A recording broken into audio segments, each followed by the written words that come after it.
Hello, friends. Welcome to this bonus episode of Social Harmony here on New Year's Eve in New Zealand.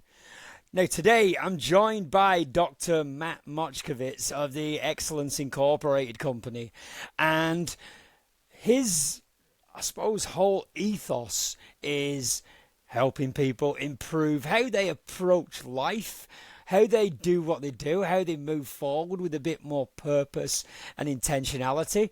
And like, I don't know about you, I have always struggled with goal setting.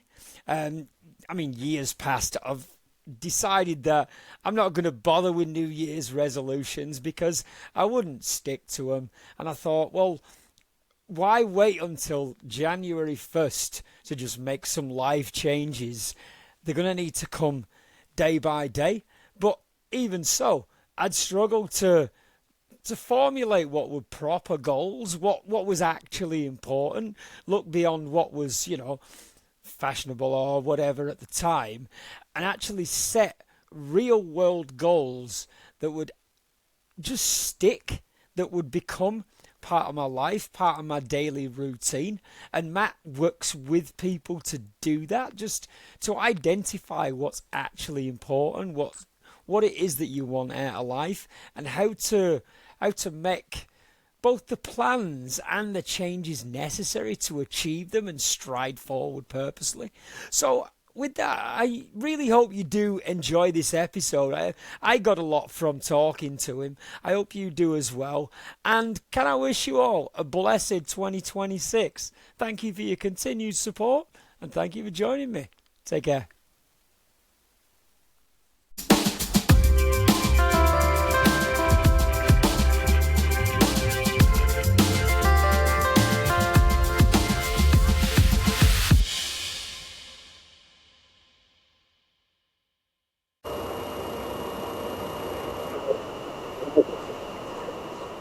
Harmony, and boy is it a doozy. Ready for the new year, bit of a bonus episode for you all. So today I'm joined by Dr. Matt Motchkavitz of Excellence Incorporated company. So please, Dr. Matt, could you tell us, well, who are you? What makes you who you are? Lee, it's a pleasure to be with you today.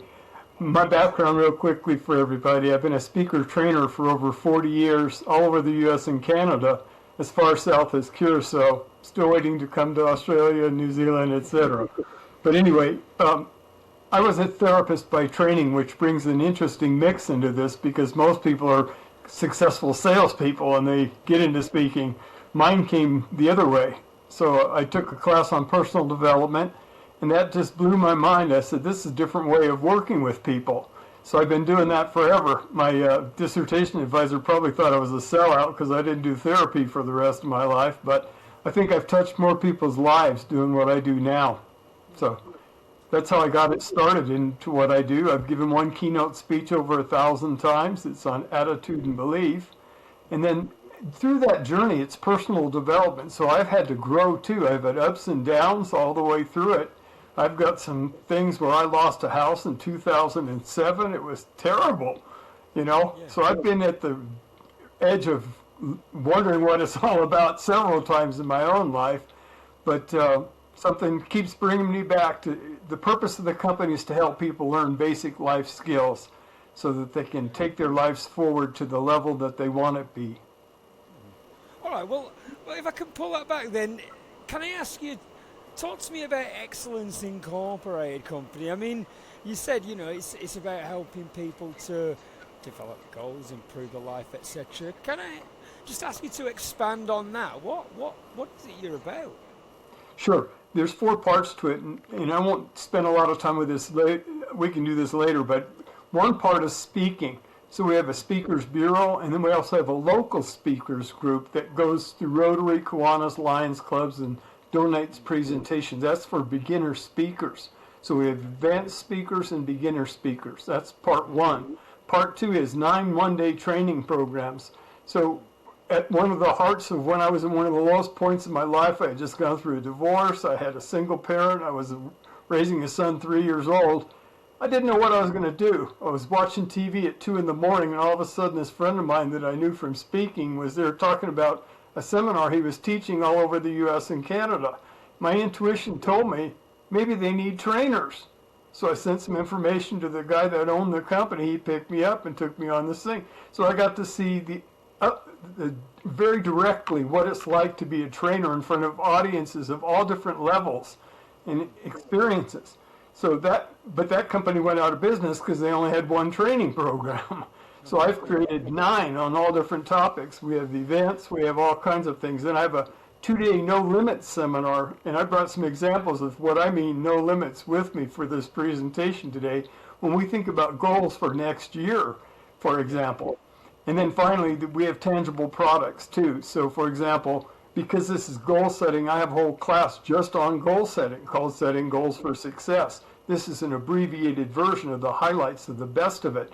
But because of my age, Lee, I'm 75 years old. People can't believe that when they talk to me, but an example would be... For it, I've got to say, mate. Thank you. I work out, I take care of myself, but the point of it is, 4th quarter of life goal setting is where I'm leading with this, and that's for people 50, 60, 70 years of age. That's different goal setting than 20, 30, 40 years of age. Yeah. Downsizing, end of life decisions, things like that. So it's a composite company built on many, many different features. It's a human potential company is what I call it, personal development company. Wow. So no hype. That's the other thing. There's no hype to it. We're very concrete when we work with people, so they don't have to be afraid. What are they going to hit us up for next? It's at their level of success, whatever they want it to be. Yeah, no, I love that. And like you're saying, the 50, 60, 70 age goal setting, and only with you saying that, then I can imagine how it's very different from the lofty, ambiguous goals of somebody who's in their teens, 20s, 30s, sure, etc. When you're on the come up, you don't know where life's going to take you. Where I suppose at the bracket that you're talking about, more defined and more finite goals, I would have thought. I mean, I don't know about you. I mean, like, I've not long since turned 51, and I'll be honest, at this stage, I still feel like I'm in my 20s, 30s half the time, still buzzing around and doing the things. But yeah, with that sharpness of, I'm thinking, what is my retirement going to look like? What do I leave for my kids? Things such as that, and it does sharpen the mind considerably. Sure. Well, part of it's we're forced into it. Your decision making changes, of course, a little bit as you get older. So I didn't set a goal to play in the National Football League. I didn't set a goal to be in the National Basketball Association. I wanted to be a great speaker. I wanted to be around stuff that I can keep doing till the end of my life. There's dementia we have to look at. There's loss of important people in our lives, whether it's a spouse, parents, other things that happen, friends. I'm at the level of my life where some of my closest friends have now passed away. They can't share with me the success that I'm getting in this part of my later life. So it's a constant rebirth and renewal of your inner core. You take that forward. And I'll talk some more about that when we get into goal setting here in a few minutes. Yeah, that's all right. Well, I mean, if I can wind it back a little bit before we get to the goal setting aspect, you mentioned that speaking is a big part of what it is that you're training people to do. So can I ask, in what sense? I mean, are you talking public speaking, or are you talking just communication between humans? It's more the public speaking. That's the formal aspect of what we teach. It's for people that are public speakers wanting to take their careers to higher levels. So it's not communication per se, though we would cover that in our one-day programs, how to communicate more effectively with other people. So one is a very formal sanctioned training system for speakers, and then the other part of it is real-life skills. So self-esteem, for example, taking it back to what I was trained in. Everything in life is premised on your self-image and self-esteem, how you see yourself, but also self-esteem, how you live yourself. Are you high in ego? Are you high in control? Are you high in fear? Are you high on belief and love and peace? Those are things we learn on our journey through life. No, I love that. I love that. Well, then, if I bring it to the goal setting aspect, and when you mention things like ego and spirituality and stuff like that, I'm keen to dig into that later. But in the first instance, can you define the importance of, I suppose, the ability to set goals clearly, to prioritize what's important? Sure. So this will take me back into my late 20s, for example, and doing traditional goal setting, which I never had a model for till I went to that personal development class. They had, say, 6 or 8 different areas: career, social, financial, health, etc. Those are common areas in goal setting. So I said, this is pretty neat. So I started setting goals in different areas of my life. And that's one thing that's brought health forward to me later in my life, because I didn't skip it in my 50s, 40s, 50s, and 60s. I kept doing it as a pattern.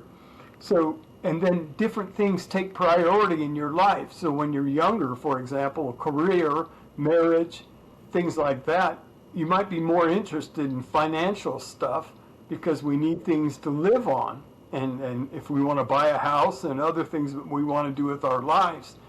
So goals, it blew my mind. As I told you at the outset, I never took a class on goal setting. I paid for my own. I didn't get it in professional training. So that's what led me to create materials. But if you wouldn't mind, I'd like to just share 2 quotes on the brain for a second, because we're thinking about the new year. These are the ones I always share when I start off with my classes. First one is from Dr. Daniel Amen. He's on YouTube. He's very big in the U.S. on PBS. I don't know if he's out there, but you can find him on YouTube. It says it's estimated that the brain has 100 billion nerve cells and more connections in it than there are stars in the universe, which is about the number of stars in the Milky Way galaxy. There are also trillions of supportive cells in the brain called glia. Each neuron is connected to other neurons by up to 40,000 individual connections called synapses between cells. Multiplying 100 billion neuron times 40,000 synapses is the equivalent to the brain having more connections in it than there are stars in the universe. That's the gift you have. That's the gift I have. That's the gift of anybody that's watching this program. It's not factored by race, age, sex. Why don't we use more of it? So here's the second one that I share with people. You have about 86 billion neurons with around 1,000 connections to other cells. Neural impulses speed through your head at around 260 miles per hour compared. You've doubtless heard the brain compared to a computer. Well, check out these tech specs. Your 100 trillion synapses and 100,000 miles of axons perform on average 10 quadrillion operations per second. And your head contains 2.5 million gigabytes of storage space. I mean, if you took that into your heart, what are we about? What could we create creatively if we took time out and didn't rush through our lives and really listen to messages that are coming to us and process them? Better health, better thinking, better relationships, less ego, just really being real with people instead of having to be in control of stuff all the time and living with fear. Yeah, I mean, like, even just trying to get my head around the 2 quotes you've just given me and just think, yeah, imagine if we just stop and pause, but as it is, we barrel through, still watching things like The Bachelor, but seemingly unaware of the potential that we have. That's, wow, like I said, that's a lot to process. Sure. Well, I start the presentations off with it to set the tone of what we can achieve. Here's an example to make it practical for a second. So I downloaded some pictures before we started this presentation. Babies smile on average of 200 times a day. The average woman smiles 60 times a day. The average man only 8 times per day. What happened in socialization? Here's one. After Beethoven went deaf, he realized that he could scratch a metal rod to his piano and bite down on it while he played, allowing him to hear pitch through the vibrations in his jawbone. This is called bone conduction. How would we know that if we're rushing through life? Yeah. I could just give you one other example this is one of a woman that's written books. Totally blew my mind. Barbara Cartland wrote 723 novels, an average of more than 9 a year over her career. In 1976, she wrote 23, still a world record. That's Wow. goal setting. Absolutely. So part of what we're dealing with goal setting is making decisions on what's important in our lives and what isn't important in our lives. The reason why I think it's important to have written goals is because interruptions come to us and things come to us. Do this, become this, have this. So I have materials that I've created called Operating Manual for My Life. That's where I took the goal sheets that I've created and put them in there. I put pictures of things that are important to me. My relationship with my son when he was little. You'll love this. About 30 years later, I said, this kid's grown up. He's not this little child anymore. So I had put a picture of him in his 30s. He's now an attorney with his own kids, So you update life, but you put it into a central place that you can look at periodically. Your financial information, goals that are related to that. I put it into my operating manual for life. Lessons I've learned, important lessons. What's important in your life? Put those in there so you've got something that you can look at periodically in life.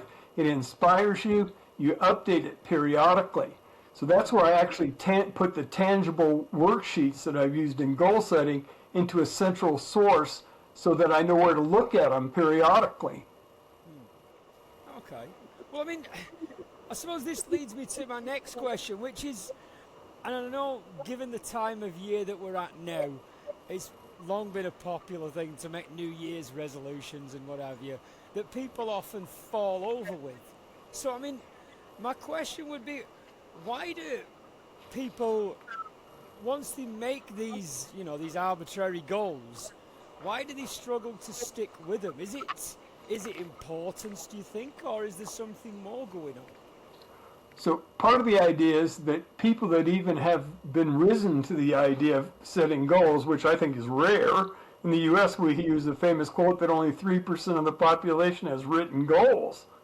So it's one thing to take it out of your head and put it into writing, but then here's a quote from Earl Nightingale, famous speaker. He's passed away now, but it says, people with goals succeed because they know where they're going.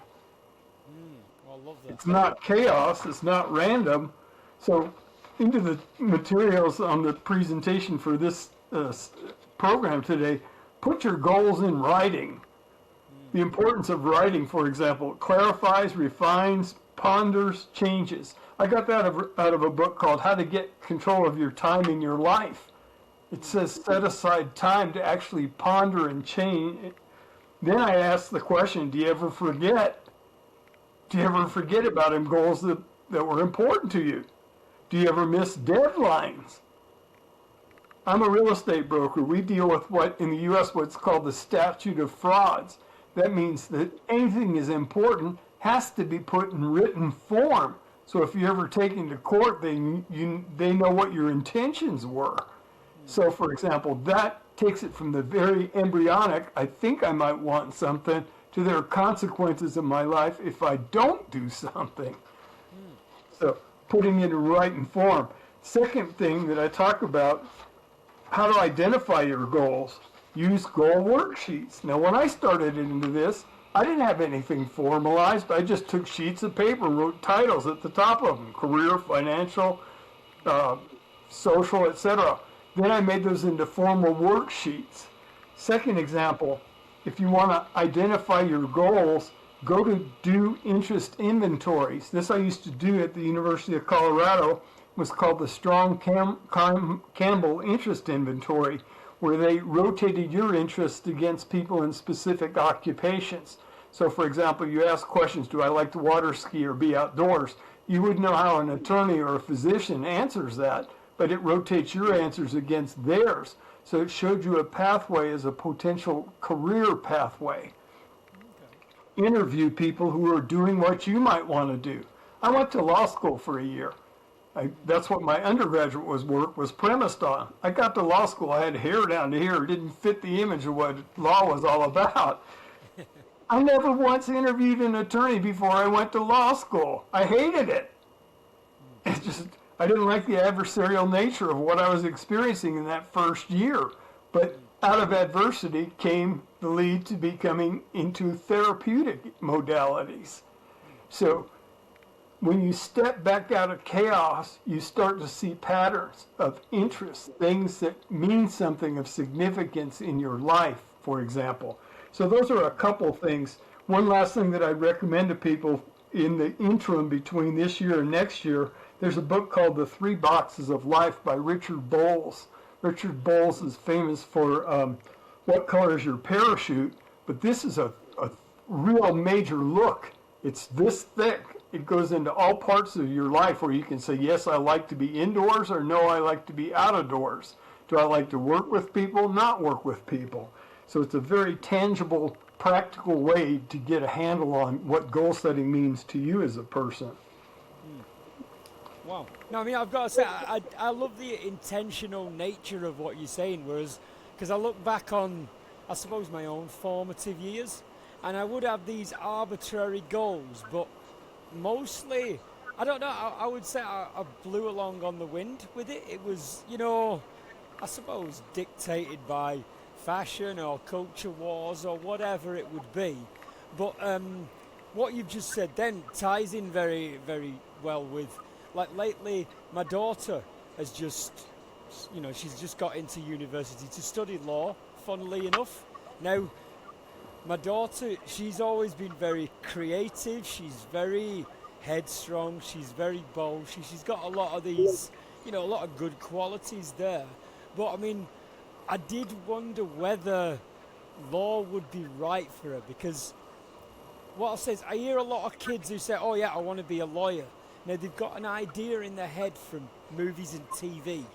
Also, financially, assuming that all lawyers are very, very well paid and very well off.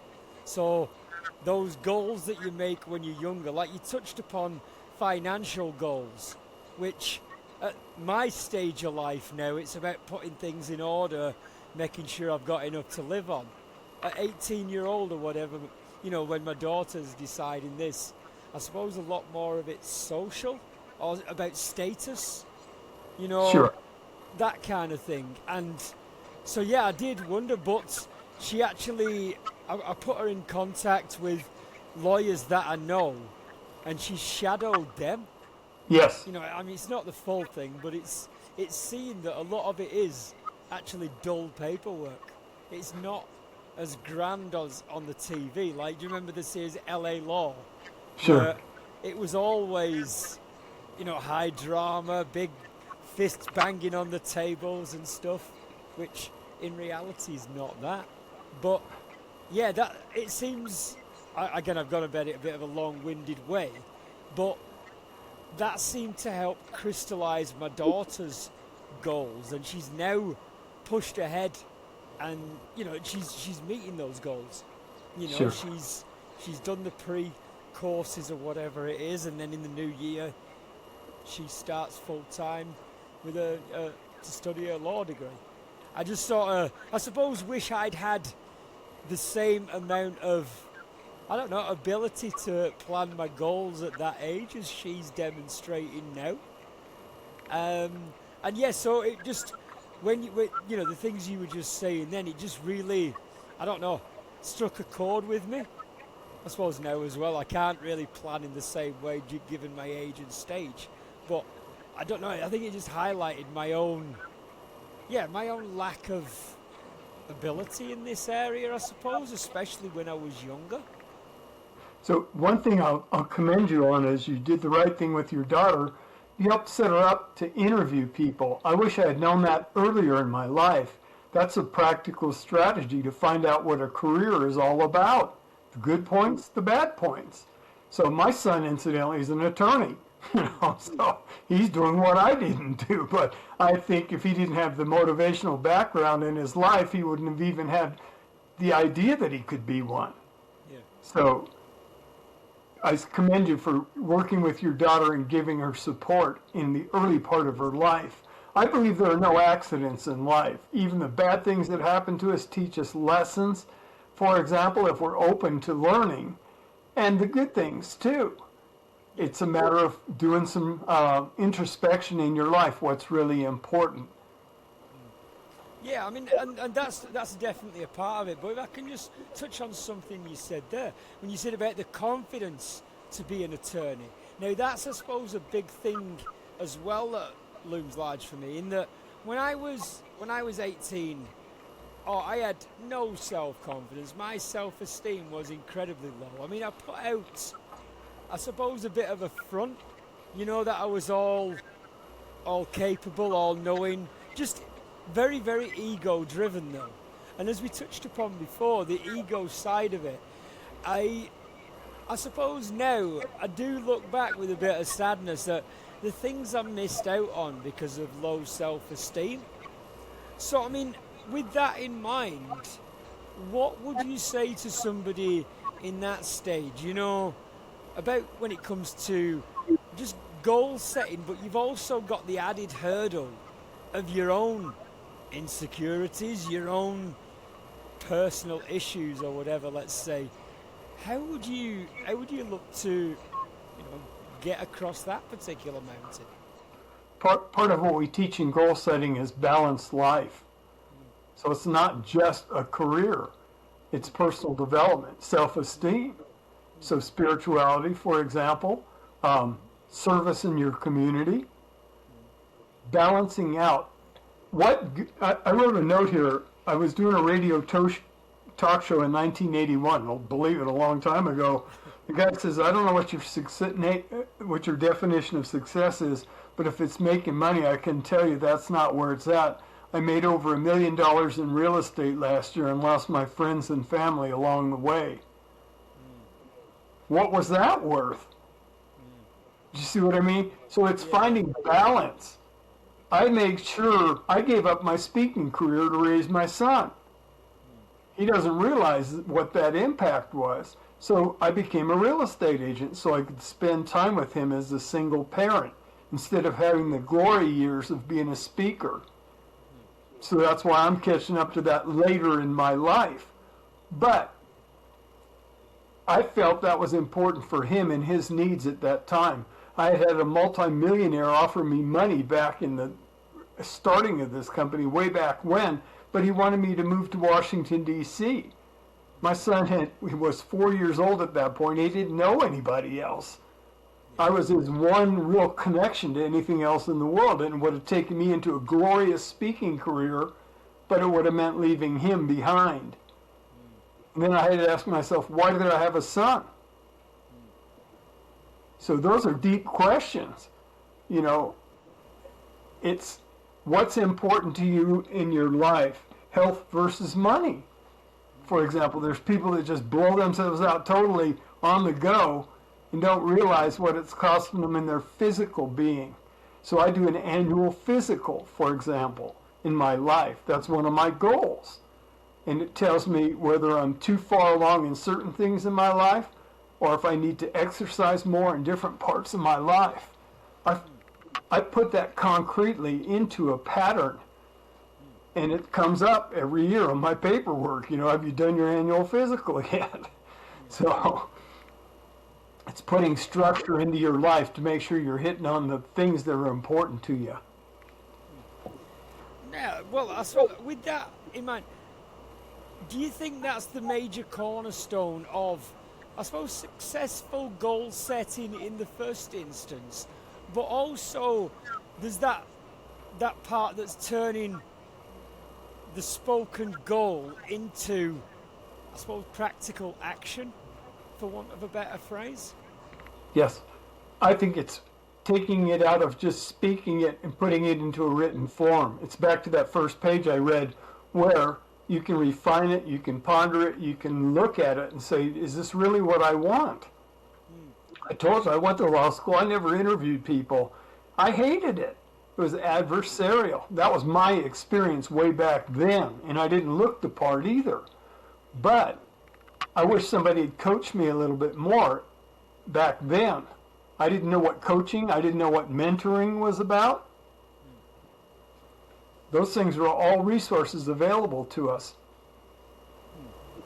Okay. So, I mean, I suppose this is something that I genuinely do wish I'd had something like this. I suppose in my formative years, it would be, I don't know, I've got to this stage now in my life at like 50 years old after, I don't even want to say a lot of trial and error because that's not even it. I think a lot of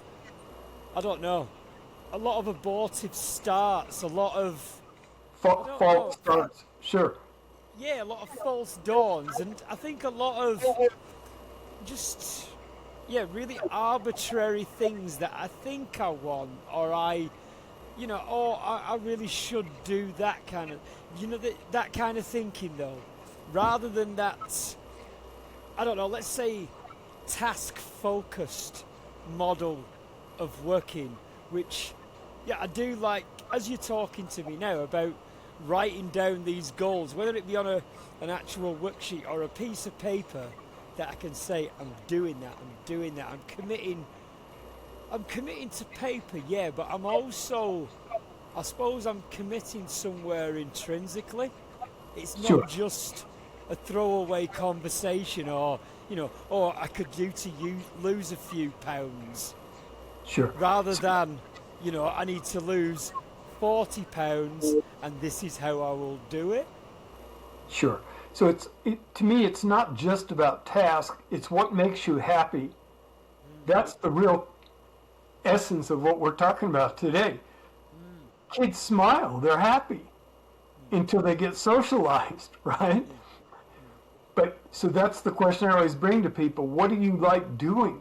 What would you like to have in your life? Usually it's the company of somebody else, somebody that's important. If you like children, having a family, that's a commitment. You don't just have a family and then walk away from it. That's what a lot of people do. But what brings you joy eternally? So, for example, and I don't proselytize for church. I go to church on Sundays. Nobody has to have a gun at my head, but it's a peaceful setting for me. Does that make sense? Yeah, absolutely. That's very important to my life. I don't work on Sundays. I don't do training programs on Sundays. That's one day of meditation and relaxation. So what makes you happy? That's the real question that we're talking about right here. What were the happiest times in your life? So, for example, I'm an intellect. I love college. I went to college. I have a Ph.D. So that's an important part of my life. That doesn't mean I'm better or worse than anybody else, but I spend time reading because it's an important part of my life. I don't watch much TV. That's living vicariously, as far as I'm concerned, about what other people are doing. Yeah.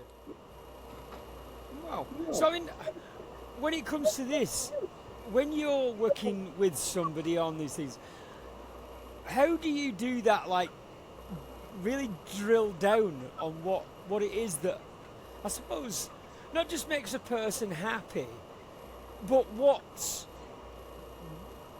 can I say, that what brings that sustained happiness that we talk about? How, I don't know. Like I said, we have these external goals in that, I want more money, I want more this, that, and the other. And, your goals are your goals, each to their own. But how do you sort of get to the sharp end of, all right, so you want money, but what does that represent to you? Why do you want that money? Is it to show off, or is it because you crave security? The difference between. How do you get somebody to put that to paper? Well, I force them to do it. My No Limit seminar, you have goal worksheets in front of you. And some people write along a lot around financial, other people write along social. Part of what we do is, as a group, we see the balance between different people's areas of lives. That's why it keeps coming back to the idea that it's not a right or wrong. Your goals are your goals, my goals are my goals. Thank God we have the freedom to even consider that. In other countries and cultures, you're told what to do. You don't have a choice. I hope in your country you do, I do in mine.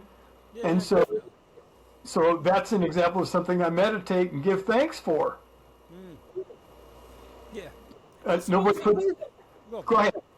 No, I was going to say, like, you just touched upon a really big thing there. I just thought, we have all these freedoms, but is it like that we've got so many freedoms, so many distractions, so many things, so many directions in which we can point, that it can either dilute what we think goes out, or just make it that much harder to actually zero in what it is that we actually want and need? It can, but that's where you start taking control of your life. That's what I teach in my programs. So, for example, spending time in exercise, spending time in relationship, in your family, raising your kids. That's an allocation of time. So you're not free falling just in chaos or spontaneity out there. I was a very free spirit in my 20s. Then I started putting structure into my life because I didn't like some of the results it was bringing into my life. I was pretty crazy when I was in my 20s. So then I straightened my life out. Yeah. No, I mean, I can relate to that, Scott. I suppose, like,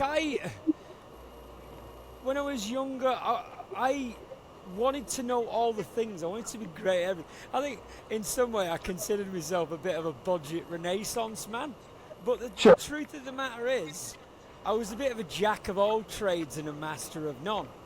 And there was, I referenced it a few times in a few episodes. Have you ever read the book by Mark Manson, The Subtle Art of Not Giving a Fuck? No, but it sounds like a good one. Well, it's again, you know, the swearing in the title is obviously for clicks and likes, and it's not hurt his sales any at all. But reading the book, it's more focused on what we're talking about now. There's all of these things that we ascribe importance to as we move through our life that actually don't mean that much to us. And the real skill is pruning away these little minor distractions to focus on, you know, the 4, 5, 6, however many things that actually mean something, that have actually got gravitas in your life, and then go hard on those. And is this the sort of model that you work from also? I mean, again, there's going to be differences obviously, but I suppose that zeroing on you know, like you mentioned about your son, you had the opportunity of great wealth, but realised very early on, actually no, it's my son, he's what's important, not the cash on the other table. But the neat thing is it's not mutually exclusive. So that wealth will come later in my life. That's okay. The time that was important was back then, so he didn't get left behind. Yeah. That's a major decision. So basically what we're talking about is basically what counts in your life, who counts in your life, so that you're really doing that on your daily stuff. It can be a small thing, a sense of community. For example, give one day a week to your community. Give one day a week as a mentor to somebody that needs help straightening their life out. So it's balanced that way. It's too easy to get swept away by the larger culture telling us what we should do or shouldn't do. The question always becomes, what do you want to do in the freedom that you have? I love that. Yeah, I mean, I think that's something I can definitely chime with. As I've got older, when I was younger, I don't think I realised the value of actually doing good things for good people, being, I suppose, the change that you want to see. But with this in mind, I mean, what can you give me some like practical ways to incorporate, these little things into your daily life so that these habits become practice over time? I mean, you said yourself you didn't skip throughout your 30s, 40s, and 50s, and it pays off now. So, I mean, what embedded that for you? What made it concrete?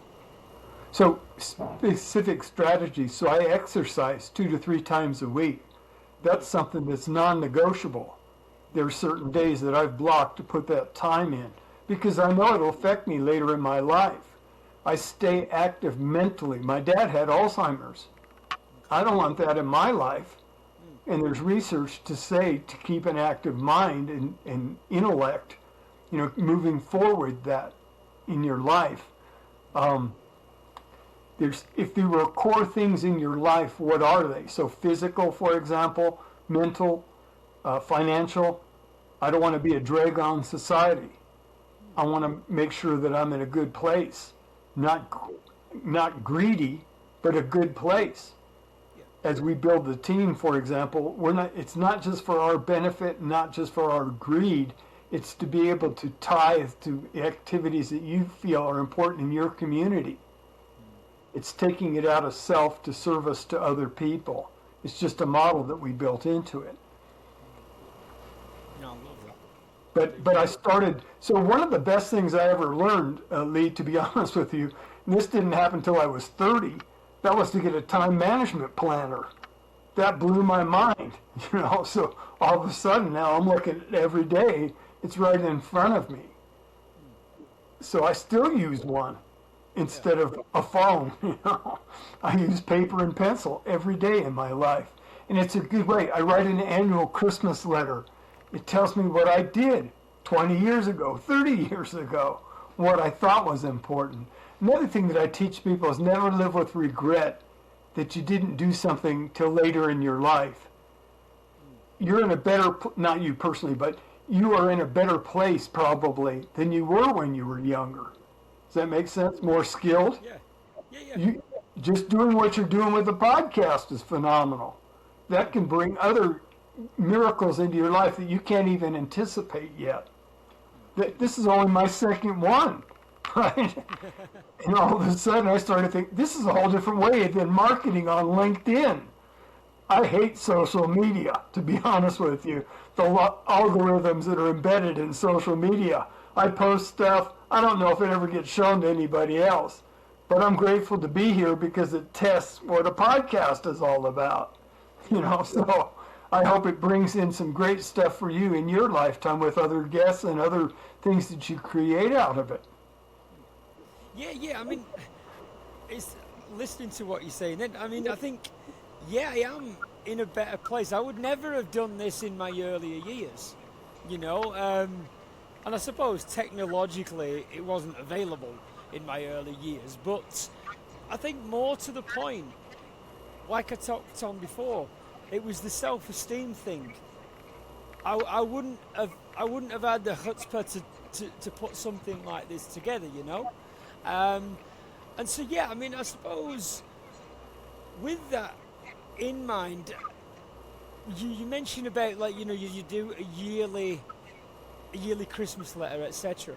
What other methods do you use to, I suppose, manage and measure the changes that you're implementing? So back to that operating manual I have for my life. So there's goals in that. And I look at those goals quarterly, annually. I throw some away because they're no longer relevant in my life. I pick up new ones and insert new ones because that's what's the new buzz in my life. That's something that makes me happy. I love to travel. That's why I told you I'd love to come where you are and do our one-day programs there. Yeah. But I'll do that in Europe too. I'll do it in the U.S. I've had the gift of already seeing that once in my life. I'm going to put a core group of trainers together so they get the glory years. So it's not just about me, it's about other people and letting them shine, have the light shine on them. Okay. No, no, I like that. I like I suppose the paying it forward aspect. And if I can just sort of bring it back quickly, just you mentioned about not living with regret.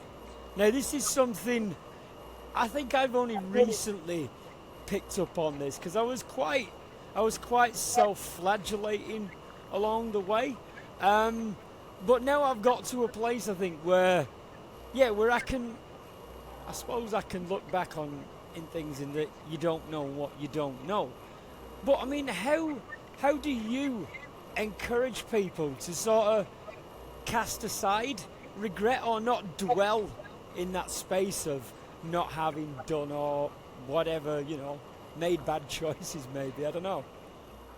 Part of it, so this was the end of my therapy career. I actually confront people and say, how long do you want to be miserable?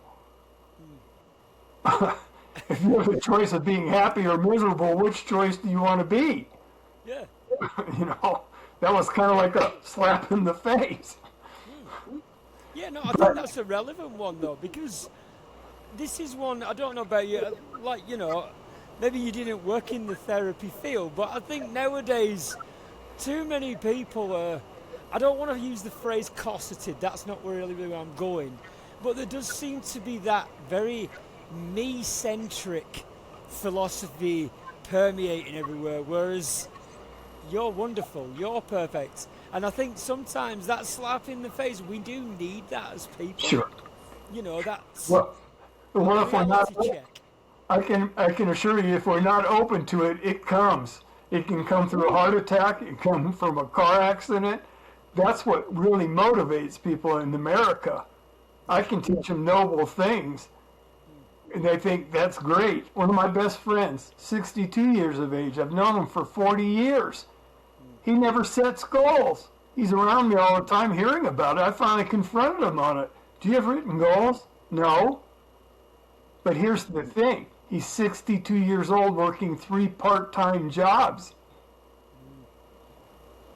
That doesn't mean he's a bad person, but he wouldn't listen to something that could have changed his life 20 or 30 years ago. It's hard to be around him because he starts off with a 1-hour segment on just crap as far as I'm concerned about it. He never talks about his life, never talks about his... I don't want people to end up like that. And he's one of my best friends. I love him. But he also has ADD. That was not clear to me years ago. Now I know what he's doing. So he called me on it. He says, why are you always telling people it's important to know how your brain works? Well, here's a mirror. Well,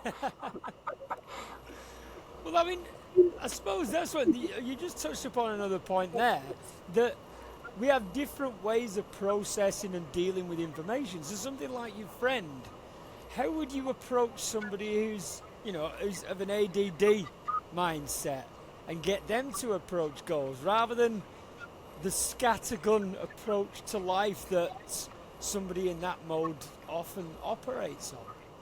I think, Lee, the important thing there is, from my side of the relationship, there's only so much I can do for him.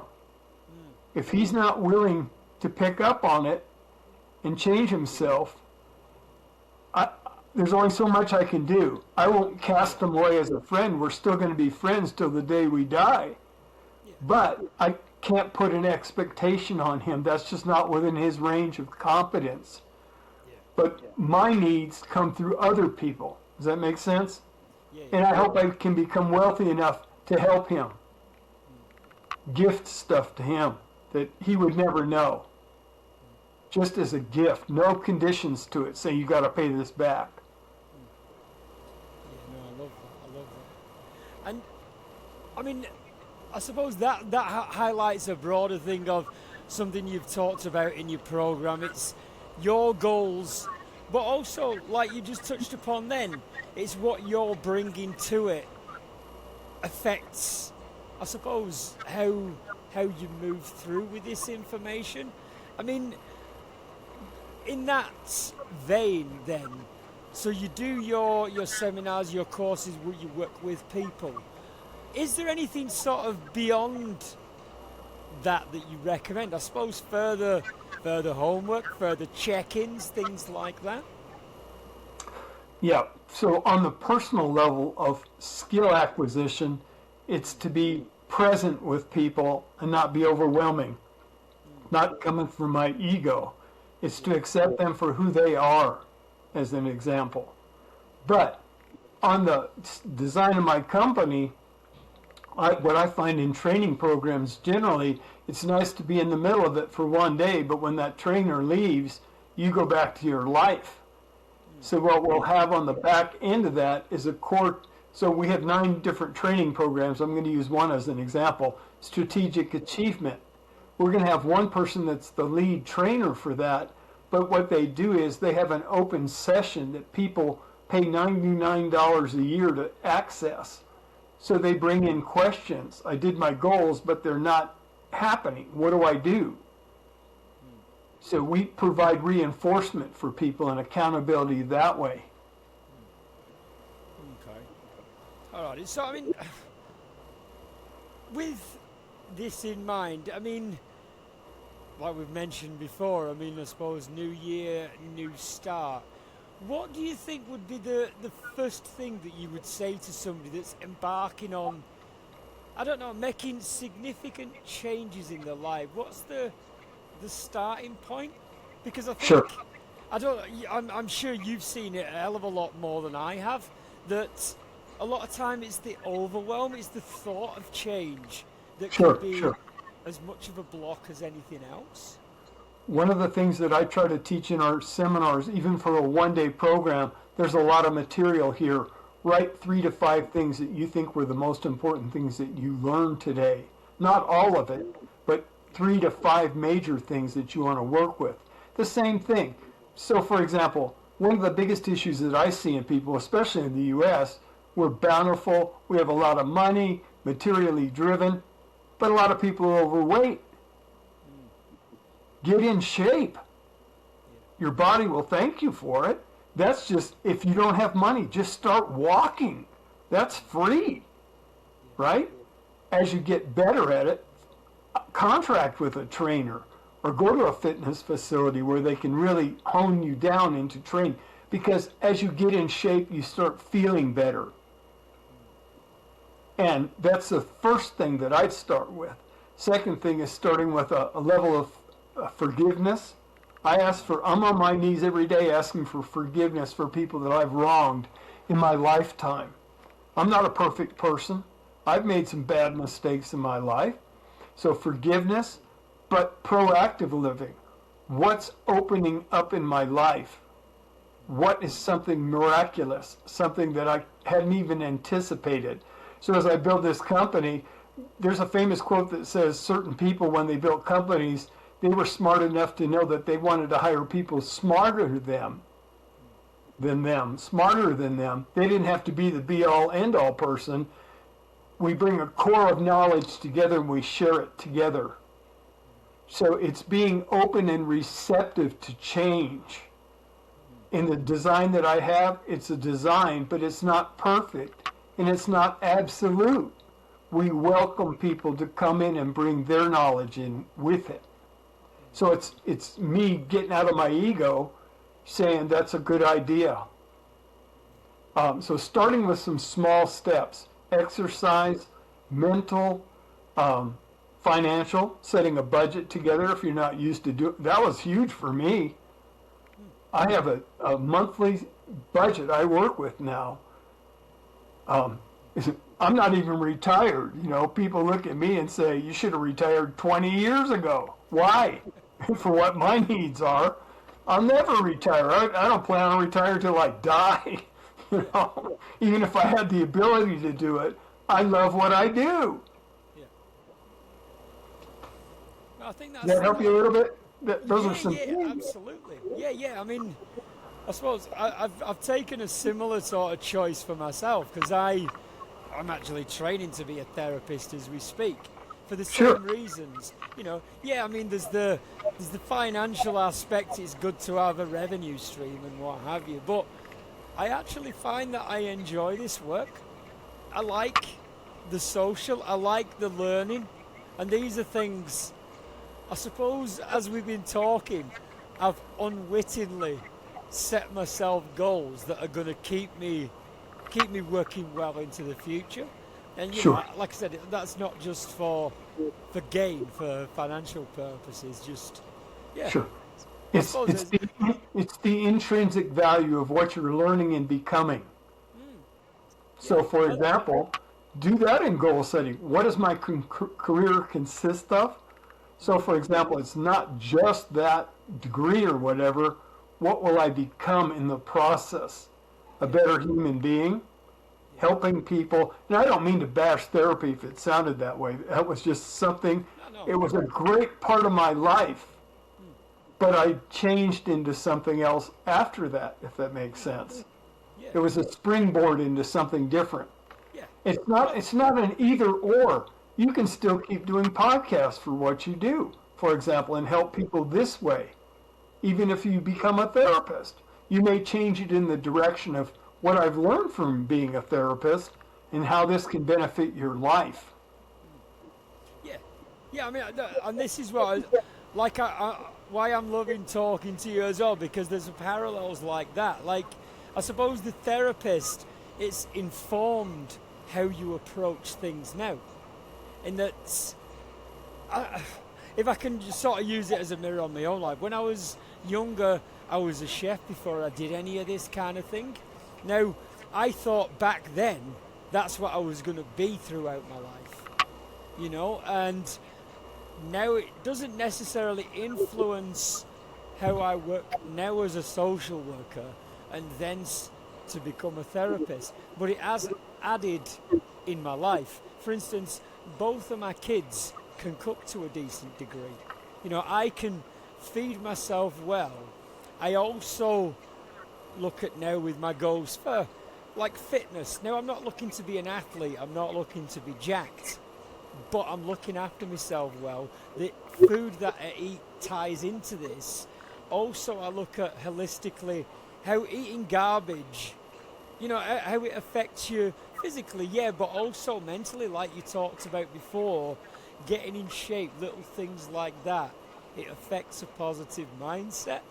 So now, with the benefit of hindsight, I can look back all those years and see how those little steps have just played their part. So this is where, again, like I'll touch on your own, you know, therapy beginnings. It may be, you know, maybe what you wanted to do then, I don't know. But you were at a pivotal point, you saw something else, but it's still there. You can't take away from it. And Sure, I like that asset, that sort of linear story, for want of a better phrase. You sure. know, Well, it's I really, yeah, I really got it's into coming that. from an additive perspective. What's Mm, adding on to my life, not mm, taking away from it, but what's additive.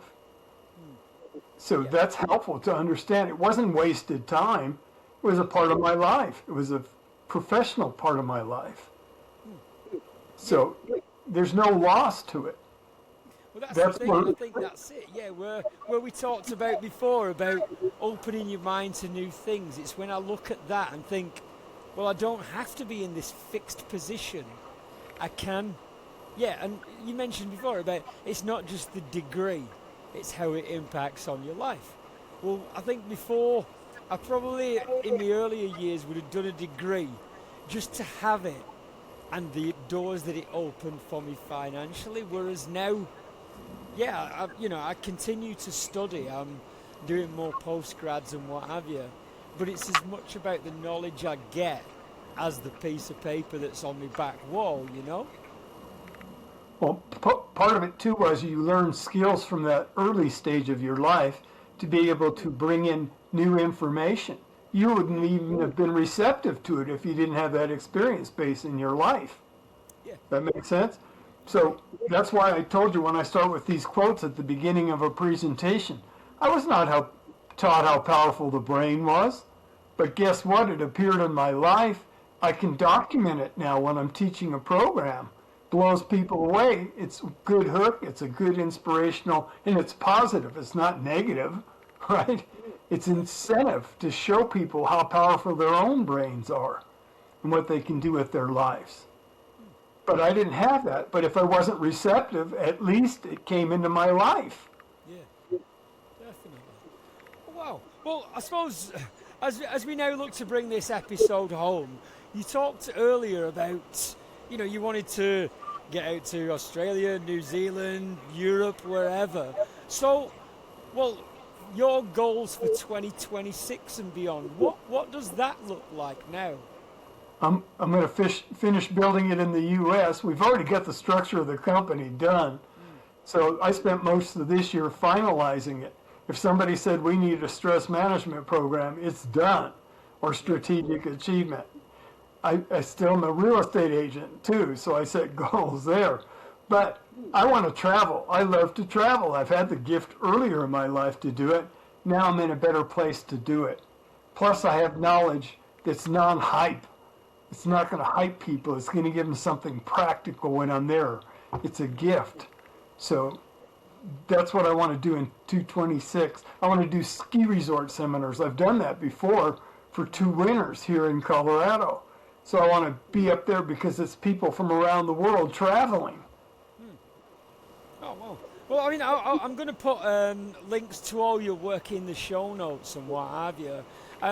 But I personally, I think that would add a lot of value because, again, we're talking now, and you've got a lot of, obviously a lot of academic knowledge on a subject. But I think as much what you've talked about today, there's a life experience as well that underpins that. I think things like you've mentioned, you were a single parent looking after a young son while trying to make your way in the world and get a foothold financially. This would resonate, I think, with so many people. And yeah, I think this is a model that would translate very, very well in both, I suppose, academic but also real world circumstances. As we're talking now, we're half a world away, but I'm making parallels with my life and your life just based on this conversation, I think that's, that I suppose that grab factor, that, I don't know what the word would be. I'm struggling to think of it right now, but yeah, I would genuinely love to hear more of your work, and I think a lot of other people would as well. Sure. Well, it's win-win. I thank you for the opportunity to be here. If you weren't here, I wouldn't be here. So, for example, if there are people in your country that want to hear this, I'm willing to fly there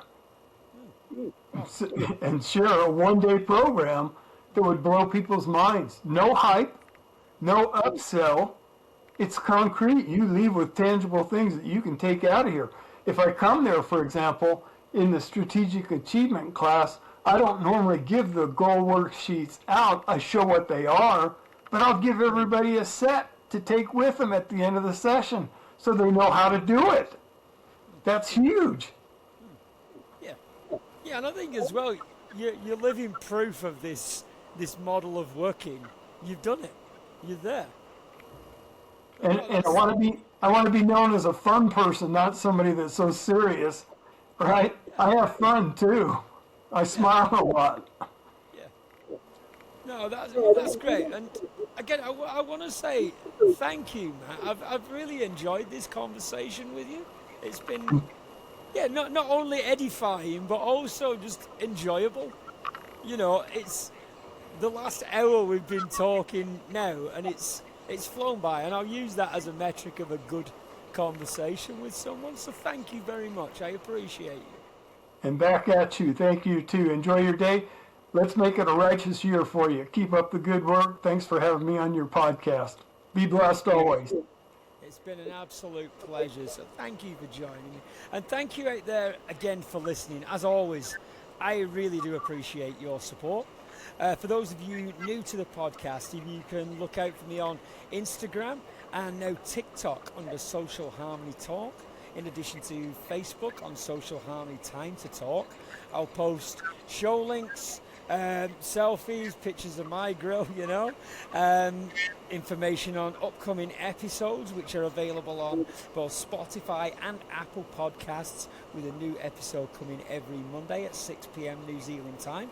So if I could ask you all, please like, follow, share across those platforms. Ups my engagement, gets me in front of more interesting people so I can bring more chats to you.